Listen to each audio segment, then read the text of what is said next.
Radio Publique Africaine.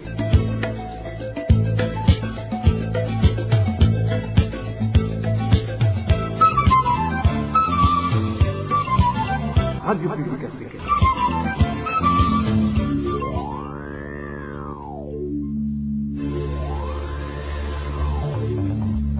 C'est le moment de suivre le journal parlé en français. À la présentation, Josiane Mouzanez.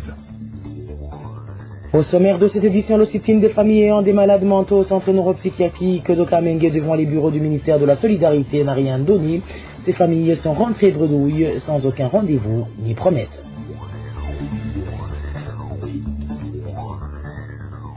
Les cultivateurs de coton de la province Cibitoke sont très inquiets et pour cause, ils désespèrent de voir leur récolte vendue du fait que la Cogerco enregistre un énorme retard. Voilà pour les grandes articulations. Bien le bonsoir chez vous mesdames et messieurs. Tout de suite, le développement de ces titres.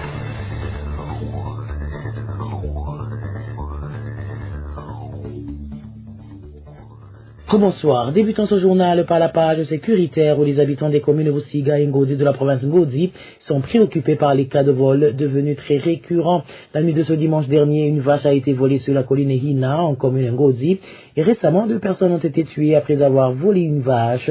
Ces habitants demandent aux autorités locales de prendre toutes les mesures nécessaires afin de lutter contre ce phénomène de vol. Le reportage est signé Eric Nyonzima. Parmi les exemples les plus récents donnés par les habitants de ces 2 communes Wusiga et Ngozi, une vache a été volée la nuit de ce dimanche dernier sur la colline Hina, zone Mivo en commune et province d'Ngozi. Cette vache a été abattue sur la colline Gatika, zone Rukecho en commune Wusiga, comme témoigne cet habitant.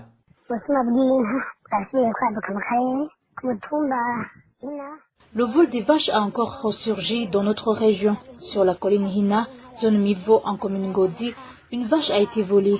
Les voleurs ont traversé une marée. Ils se sont dirigés vers la colline Gatika, zone Rukecho, en commune Wusiga. Puis ils ont coupé en morceaux cette vache dans une forêt d'eucalyptus se trouvant au centre Rukecho. Ils ont emporté la viande en laissant les os et la peau de la vache sans être inquiétés. Il semblerait qu'il y aurait un véhicule qui était garé tout près pour embarquer la viande.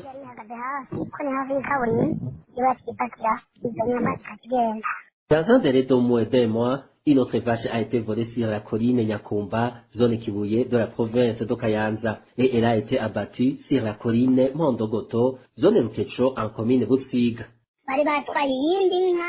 Les voleurs avaient aussi pris une autre vache sur la colline Nabikaranga, c'est tout près de la zone Rukecho, mais ils ont abattu cette vache sur la colline Muhondogoto de la zone Rukecho il y a de cela 3 semaines. Dans cette même province d'Ngozi, 2 personnes ont été tuées sur la colline Kakecheri, zone Ngozi Rirare. Ils venaient de voler en commune Wusiga, selon toujours notre source.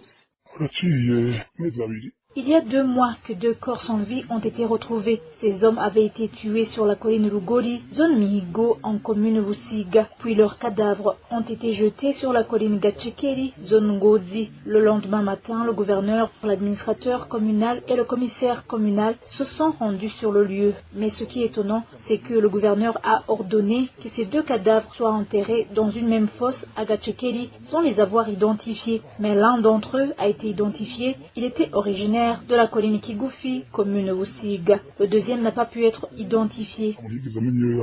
Les habitants des communes Wusiga et Ngozi demandent avec insistance aux autorités administratives de la province de Ngozi de prendre toutes les mesures adéquates afin de lutter contre ce phénomène de vol de vaches. La rédaction de la RPA, nous n'avons pas pu joindre le gouverneur de la province de Ngozi pour recueillir sa réaction à ce propos. Eric Nyonzima, en page santé, les familles ayant les malades mentaux au centre neuropsychiatrique de Kamenge n'ont jusqu'à présent pas encore eu de l'assistance en provenance du ministère de la Solidarité.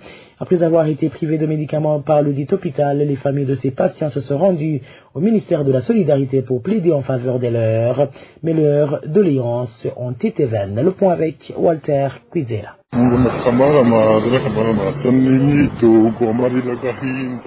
Il s'agit des grognes de certaines familles ayant des proches hospitalisés à l'hôpital centre neuropsychiatrique de Kamenge qui disent qu'elles ne savent plus à quel fin se vouer. Après que l'hôpital centre neuropsychiatrique de Kamenge ait refusé d'octroyer des médicaments à ses patients, leurs familles se sont rendues au ministère de la Solidarité qui en principe est chargé de les aider. Mais malheureusement, à leur grande surprise, même le dit ministère leur a signifié qu'il n'a pas de moyen de leur venir en aide du fait qu'il a beaucoup de dettes envers l'hôpital CNPK. Néanmoins, le ministère de la Solidarité a dit qu'en cas de possibilité, il va payer pour quelques patients hospitalisés au mois de septembre uniquement, comme le témoigne cette source. Ils sont allés au ministère de la Solidarité où ils avaient l'habitude de déposer des ordonnances médicales et sur lesquelles est prescrit des médicaments des malades mentaux hospitalisés à l'hôpital communément appelé chez le Gentil. Mais une fois arrivés à ce ministère, ils ont été signifiés que le ministère n'allait payer que pour les patients du mois de septembre seulement, du fait qu'il a beaucoup de dettes envers le centre neuropsychiatrique de Kamenge. Ainsi donc, les familles d'autres patients vont elles-mêmes se charger du paiement des médicaments à 100%. Le ministère a ajouté aussi que cela devrait être fait ainsi, car si le ministère ne paie pas, l'hôpital risque de ne pas payer certains de ses employés. Pire encore, ceci arrive au moment où les malades mentaux ne cessent d'augmenter au centre neuropsychiatrique de Kamenge, de même que dans d'autres coins du pays, surtout avec les difficultés que traverse le Burundi. Merci à toi Walter. Cuisine en page droits de l'homme, les enfants du centre de réinsertion des enfants en situation de rue situé sur la colline Munzenze de la commune Mishira en province Changuzo ont toujours des problèmes liés à l'alimentation, à l'habillement et au logement. Cela étant, à l'arrivée de ces enfants, ce centre n'était pas construit, même si actuellement les travaux de construction de ce centre sont en cours et sont prometteurs. Les détails avec Clovis Lyonzima. Le centre d'accueil des enfants en situation de rue, se trouvant sur la colline Munzenze, est le troisième centre qui a été construit dans le but de résoudre le problème lié aux enfants en situation de rue dans les centres urbains, en plus de 2 centres déjà créés dans la ville de Bujumbura. Ce centre de Munzenze a ouvert ses portes en date du 11 octobre 2023. Selon nos sources sur la colline Munzenze, quand ces enfants sont arrivés, c'était vraiment difficile pour les ménages environnants car ce centre n'était pas construit ni clôturé. Jusqu'au mois de février 2024, ce centre de Munzenze hébergeait 538 enfants et adultes, dont 340 adultes et 198 enfants. D'après nos sources, ces adultes sortaient aisément du centre pour aller voler dans les ménages et prenaient tout ce qu'ils trouvaient dans la maison, en dehors de la maison ou même dans les champs, car ils n'étaient pas surveillés et le centre n'avait pas de clôture. Actuellement, les habitants des ménages voisins font savoir qu'ils sont enfin tranquilles depuis que les adultes ont été renvoyés dans les provinces d'origine en mai 2024 et ne reste aujourd'hui des enfants pour qui ces habitants des environs sont innocents. Jusqu'au mois de septembre de cette année en cours, ce centre d'accueil de Munzenze était déjà clôturé et 2 maisons qui vont servir de dortoir pour les enfants du centre étaient déjà construites. Toutefois, notre source fait savoir que ces enfants avaient toujours des problèmes liés à l'alimentation, à l'habillement et au dortoir. L'autre problème était lié au fait que parmi ces enfants, il y avait ceux qui ont été embarqués vers Chankuzo, alors qu'en vérité, ils ne vivaient pas dans la rue. Ces derniers ont toujours demandé d'être renvoyés dans leur famille. Bon nombre de gens se demandent alors si ce centre de Munzenze est un centre de rééducation de ces enfants en situation de rue ou si c'est un centre de cantonnement pour les enfants que le gouvernement ne veut pas voir dans la rue. Parlant à présent en gouvernance où des agents recenseurs ayant participé à l'enrôlement des électeurs pour les élections de 2025 en commune Kayanza dénoncent le raquetage dont ils font l'objet de la part des membres du parti CNDD-FDD. Ces citoyens expliquent qu'ils ont été signifiés de verser un certain montant dans les caisses de ce parti présidentiel, un montant déduit des primes leur payées pour le travail accompli. Le point avec Hervé Niovi. Certains agents recenseurs ayant participé à l'enrôlement des électeurs en commune de Kayanza qui se sont entretenus avec la RPA indiquent qu'ils ont reçu leurs primes sur lundi. Ils ont perçu 300 000 francs burundais chacun pour le travail effectué. Cependant, à leur grande surprise, ces agents ont été contraints de verser 10% de leur rémunération à certains responsables du parti CNDD-FDD. Des d'entre eux racontent.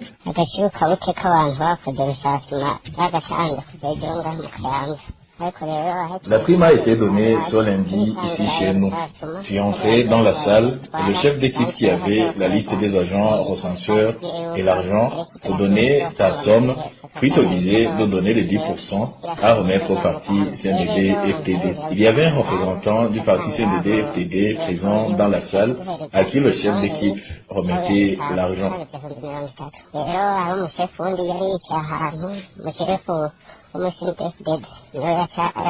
Ces agents recenseurs qualifiés la dite exigence de vol, ils ajoutent aussi qu'ils espéraient profiter de la prime leur donnée pour survivre quelques jours car ils vivent dans une extrême pauvreté. Il nous est difficile de comprendre pourquoi le parti CNDD-FDD vient prendre les 10% comme si on était dans une église. Imaginez retirer 30 000 sur la prime nous donnée alors que la vie est devenue un casse-tête actuellement au pays. C'est lamentable, franchement. La rédaction de la RPA n'a pas encore pu joindre le responsable de la commission électorale nationale indépendante CENI de Kayanza, ni le responsable local du parti CNDD-FDD pour recueillir des réactions à ce sujet. Hervé Niouhi, les gouvernances toujours un sentiment de désespoir se manifeste chez certains cultivateurs de coton en province Cibitoke après que la Cogerco ait tardé à venir acheter leur récolte. Ces cultivateurs indiquent que ce coton commence à se détériorer. Elos Divin, Remèche. Parmi les cultivateurs du coton qui se lamentent que leurs récoltes n'ont pas encore été achetées par la Cogerco depuis la fin de la période d'été figure ceux de Rukana. Cette source de la RPA révèle que ce coton est en train de se détériorer actuellement. Les récoltes du coton viennent de passer une longue période sans être achetées. Actuellement, ce coton commence à se détériorer des suites des pluies qui tombent ces derniers temps. Le problème, c'est que par la suite, ce coton ne va pas être acheté car il sera de mauvaise qualité. Même situation en zone de Cibitoke, de la province Cibitoke, où également des cultivateurs assistent impuissamment à la détérioration progressive de leur récolte de coton. Les récoltes du coton viennent de passer une longue période sans être achetées. Actuellement, ce coton commence à se détériorer des suites des pluies qui tombent ces derniers temps. Le problème, c'est que par la suite, ce coton ne va pas être acheté car il sera de mauvaise qualité. Actuellement, ces cultivateurs de coton demandent à la Cogerco de venir acheter leurs récoltes pour éviter de tout perdre. La rédaction de la RPA n'a pas encore obtenu les responsables de la Cogerco pour recueillir leurs réactions. Ilus Divin Rémiche, en restant dans le domaine agricole, le gouvernement burundais devrait se soucier de corriger le problème de l'indisponibilité des fertilisants tant réclamé par les cultivateurs. Réaction du président de la PARSEM, Faustin Dikomana estime que les conséquences pourraient être énormes, surtout que les études ont déjà montré que les terres cultivables du pays possèdent un niveau élevé d'acide. Pour ce qui est du retard dans la disponibilisation des fertilisants aux agriculteurs, les conséquences sont énormes. D'abord, les fertilisants, l'engrais, constituent un facteur incontournable au niveau de l'augmentation de la production. C'est un facteur qui influence par excellence l'augmentation de la production. Or, les études récentes montrent que les sols burundais en grande partie ont un taux d'acidité élevé et ont enregistré un déficit de certains nutriments nécessaires pour que le sol soit fertile. Donc, pour la correction de ces déficits et pour combler, pour pallier à ces problèmes, ces sols exigent une quantité et une qualité suffisante de fertilisants et qui arrivent à temps pour permettre que les plantes croissent dans des conditions normales, les cultures croissent dans des conditions normales. Et ces retards pourraient être même compliqués par cette situation de changement climatique. Quand on agit en retard au niveau des cultures, j'imagine qu'il y a un problème au niveau de ces pluies torrentielles qui peuvent endommager les cultures. Comme conséquence, alors, c'est la chute de la production qui va aggraver la pauvreté au niveau des revenus des ménages, l'inflation des produits alimentaires qui devient par conséquent élevée, alors que déjà ce sont les produits alimentaires qui influençaient, qui faisaient augmenter le taux d'inflation au Burundi. Et alors, ça devient un drame qui s'ajoute à notre drame, la situation se complique davantage. Et comme les revenus des ménages seront plus alloués à la santé des produits alimentaires, parce que ce sont des produits fondamentaux, vitaux, et les autres produits restent sans demande, ou les demandes diminuent, ce qui provoque le ralentissement économique au niveau général. Donc les conséquences sont énormes parce que si le circuit agricole n'est pas là, la diversification de l'économie devient impossible et la relance économique devient impossible, et c'est ça le problème qui fait que même les stratégies de développement économique restent déficitaires au niveau des résultats. Faustin Dikoumana s'est également exprimé sur le manque de billets, surtout ceux de 5 et 10 000 francs, qui est un signe évident qui prouve que la valeur de la monnaie burundaise a considérablement chuté. Suite à la cherté de la confection des nouveaux billets, cet économiste burundais donne quelques conseils au gouvernement burundais, des conseils pouvant permettre la relance de l'économie nationale et instaurer la bonne gouvernance. Encore une fois, Faustin Dikoumana. Normalement, le manque de billets dans la circulation monétaire, le manque de gros billets, notamment comme les billets de 10 000 francs, peut dépendre de plusieurs choses. Il y a d'abord la perte de la valeur de la monnaie. Quand dans un pays, la perte de la valeur de la monnaie commence à s'afficher, les gens ont tendance à préférer les gros billets qui sont faciles à conserver, même en volume. Il y a tendance de préférer les grandes coupures. Donc, les gens ont tendance à préférer les gros billets. Encore plus, l'économie burundaise est en grande partie animée par l'activité informelle, sans oublier cette corruption qui fait le lit de la collision entre les hommes d'affaires et les hommes politiques. C'est des trucs qui ont tendance à cacher leurs trésors, ils ont tendance à cacher les avoirs. Donc, tout cela se complique et font qu'il y a une tendance à la thésaurisation. Or, ces billets sont chers. La commande des billets peut coûter même $1 million. L'importance de nouveaux billets. Parce que ce n'est pas le Burundi qui fabrique ces billets. On les importe. Donc, je crois que le problème est déjà devenu systémique. Pour pallier à cela, il faut une relance économique. Maintenant, nous nous introduisons progressivement vers les conséquences d'une crise économique qui n'est pas en train d'être résolue. Et les conséquences sont diverses. Ici et là, dans plusieurs secteurs, ça se complique, ça devient systémique. Donc, comme solution, il faut une relance économique, il faut de la gouvernance, il faut restaurer la confiance dans les affaires, il faut restaurer la confiance des commerces et des secteurs privés, il faut développer les infrastructures, tout ça pour que les affaires puissent se dérouler dans la facilité. Comparution ce mardi 12 novembre 2024 de la journaliste Sandra Muhoza au tribunal de grande instance de Mukaza. Après l'audition, son dossier a été mis en délibéré, accusé d'atteinte à l'intégrité nationale du territoire et d'aversion raciale. Le réquisitoire est de 12 ans de prison. Sa défense espère que les juges diront le droit et que la journaliste sera acquittée. Pour rappel, Sandra Muhoza est en détention depuis avril dernier. Toujours en page justice, la Cour suprême s'est dotée depuis ce lundi d'un nouveau président. Il s'agit de l'ambassadeur Gamaliel Nkurunziza. Il remplace Emmanuel Gatelete qui venait de terminer son mandat. Il a été approuvé par le Sénat burundais au cours d'une séance plénière. Le Sénat a également approuvé les noms des candidats proposés au parquet généraux près les cours d'appel, au parquet et au tribunal de grande instance envoyés par le président de la République. En page société, la pénurie du carburant s'observe de plus en plus en province à Ruyigi. Certains habitants indiquent qu'ils peuvent obtenir peu de carburant une seule fois par mois. L'une des conséquences de cette pénurie est la montée des prix de transport. Les détails avec Balthazar Mivour.